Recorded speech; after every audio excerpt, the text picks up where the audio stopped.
I'm looking for the spotted lanternfly eggs. I'm on an egg hunt. They're kind of gray splotches. Usually from this height to down to the tree is what I can reach. And the paint scraper is a good tool to use, or a credit card or a gift card. Watch. Here's a few right here.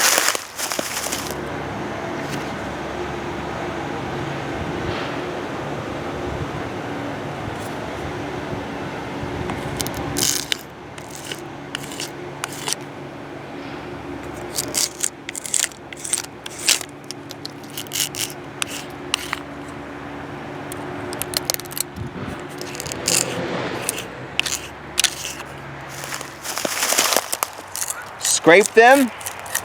Some of them might be wet, some of them might be dry. But watch them die. Down here.